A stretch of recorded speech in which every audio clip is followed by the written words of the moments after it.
काल है रक्षाबंधन और रक्षाबंधन पे अगर तारा लोग के हाथ पे अगर राखी बंधा गई तो समझ साल भर के सपना टूट जाई।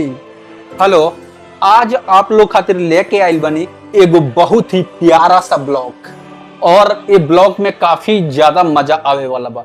काहे कि आप लोग के फरमाइश पे हम बहुत ही प्यारा सा ब्लॉग आज के लेके आइल बनी। काहे कि काल है रक्षाबंधन, काल है रक्षाबंधन और रक्षाबंधन पे ही आप लोग के फरमाइश रहा एक और वीडियो आवे के चाहिए, तो ली भाई रउआ लोग के फरमाइश पे एक और वीडियो लेके आ गई बनी।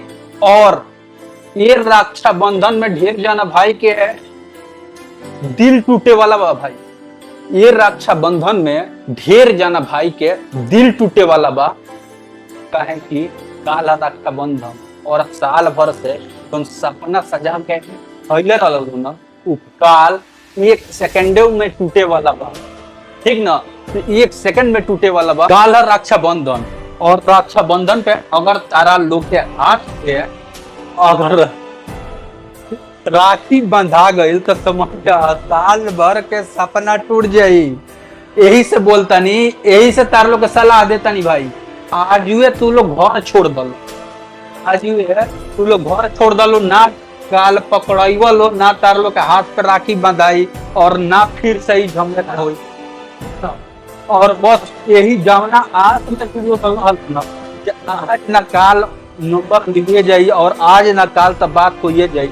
तो अगर सोच लो, अगर काल अगर राखी बंधा जाता तार लोग के हाथ पर, इसे हम तार लोग के सलाह देता नहीं, आज ही तू लोग घर छोड़ जाए, आज ही तू लोग घर छोड़ दो। अयो लो 2 दिन के बाद जब रक्षाबंधन बीत जाए ना, तब तू लोग अयो लो, ठीक ना। तब तो मतलब राखी ठीक बांधी ना, तो मतलब तारा लोग के मिल जाये ना। तो समझ जा, ये रक्षाबंधन में बहुत सारा लड़का लोग के दिल टूटे वाला बा भाई। ये रक्षाबंधन में बहुत सारा लड़का लोग के दिल टूटे वाला बा। का करबा भाई, हमरो पीछे एक आदमी त्रिपाठी जी पड़ल पड़े, हमरो पीछे एक जना त्रिपाठी जी पड़ल पड़े। तो हम बोलिए ये ना चलबे, ये बिल्कुल नहीं चलबे। और देख लो हम भाग के आइल बनी दूसरा जगह, ठीक ना, हम भाग के आइल बनी दूसरा जगह। यही सब तार लोग के सलाह देता नहीं, हम तो भाग के आ गए बनी, मतलब जो भेंट ना होई ना राखी बंधाई।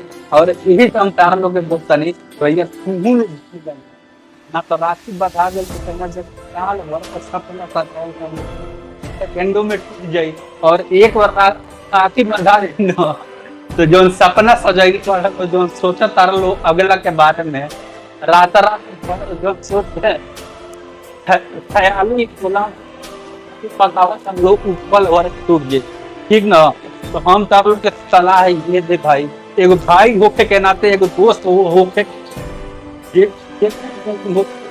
मतलब शाम तक आज घर छोड़ डालो। काहे कि काल रक्षाबंधन है, काल रक्षाबंधन है और 7 बजे से राखी बंधाई शुरू हो जाए। और वही बीच में अगर तू पकड़ा जाइबलो तो समझ जा बलि के बकरा बन जाइबलो। तो यही से भाई आज तू घर छोड़ डालो और एकदम जौन तरह से सुकून के जिंदगी और सपना सजावत लो, वैसने फिर से सपना सजाइलो। आज ना काल तो मिल जाए, आज ना काल तो नंबर वो तार लोग के मिल जाए, बातचीत हो जाए। लेकिन अगर हाथ पे राखी बंधा जाता तो समझ जा वो रास्ता तो हमेशा खातिर बंद हो जाए, वो रास्ता तो हमेशा खातिर बंद हो जाए।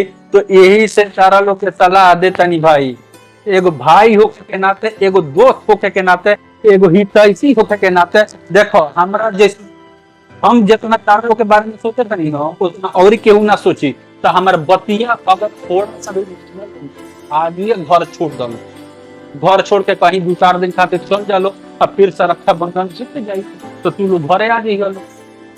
तो रक्षाबंधन के बाद अगर भेंट हो जाए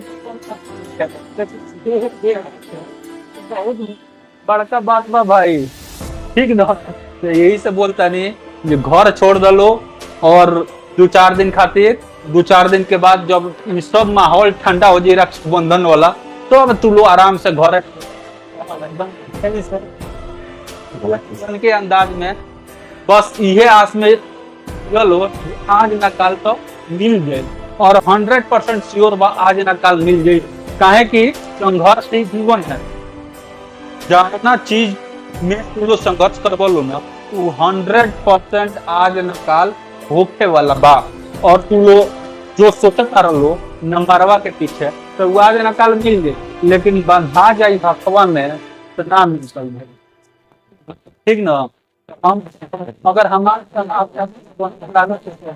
कमेंट करके जरूर बताइए लो और हई वीडियो के ज्यादा से ज्यादा शेयर करिए लो जे ताकि ओहू भाई तक पहुंचे, ओहू भाई तक हमारा वीडियो पहुंचे। साल भर से सपना सजा के खैले बा। ठीक ना भाई। तो हमार आज के ये खास करके भाई लोग के काहे से बहन लोग के तो दिल टूटे वाला नहीं है, भाई लोग के दिल टूटे वाला बा।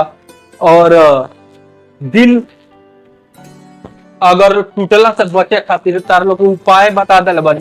दिल मतलब टूटे से बचे खातिर उपाय तार लोग बता दे बने। घर 2-4 दिन खातिर छोड़ दलो और 2-4 दिन के बाद घरे आ जाइए लो, सब ठीक हो जाए पहले जैसा।